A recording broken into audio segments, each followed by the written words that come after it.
a room. I could take that wall right there and proportion it a number of different ways depending on which order I used. Okay. Right. So if I used a Corinthian order on that wall, the parts and pieces would be light and dainty and heavily ornamented. So that wall would have an order. Right. Well, no, you wouldn't. Do you see why I'm confused by that? I know. And that's why we're clarifying. I would never describe that wall as having an order. Okay. Even though you have done it by Corinthian proportion.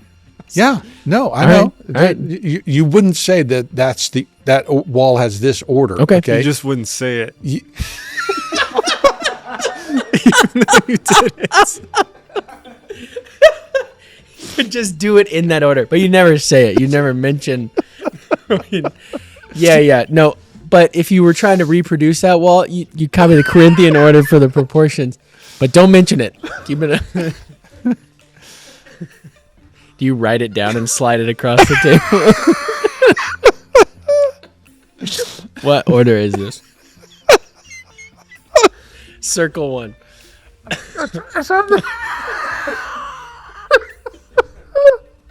Oh my gosh.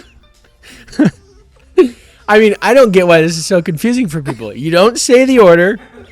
In interior, it's high style. Everything's high style. Oh my gosh.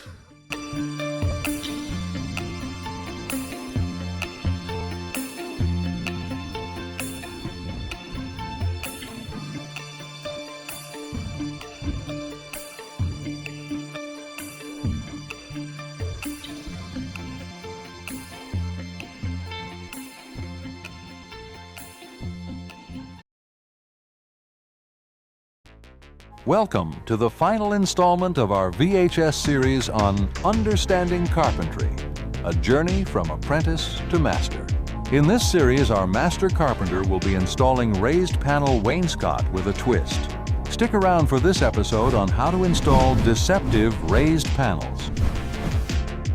To start, the master will force the wage-slave apprentice to hold up the stile and rail wainscot unit with him.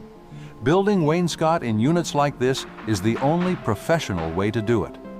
Notice the precision laser to get the unit to the perfect height. Next, the apprentice will cut the HDF panels to size. These will be cut 1/8 inch smaller than actual size. The master will dry fit the panels to check the apprentice's work. If the panels don't fit, the apprentice will be sent home without pay. It looks like the apprentice got lucky this time.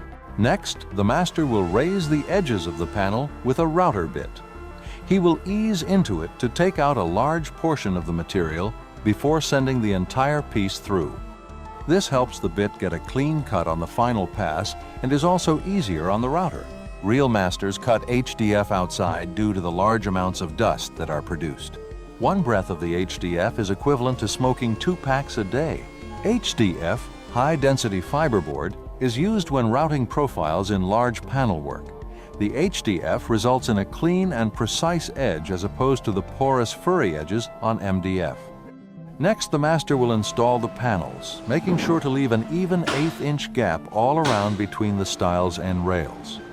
These panels are installed with 2.5 inch finish nails shot directly into the studs.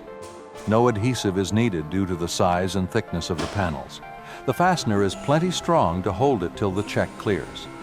To achieve the true Deceptive raised panels, we will need to add our sticking to the stiles. This is done with the cope and stick bit found with every raised panel bit set.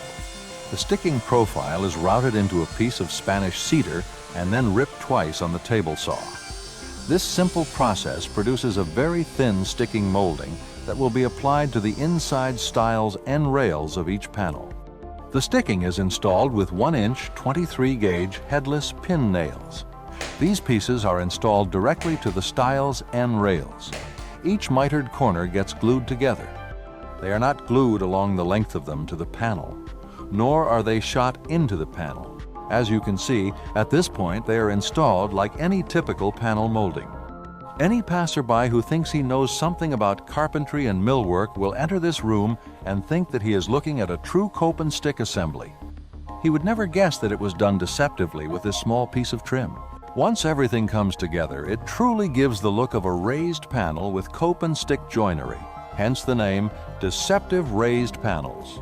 A good carpenter is great at hiding things, but a master is truly deceptive. So if you're watching this as a woman who is either married to or dating a carpenter, just know he is hiding something.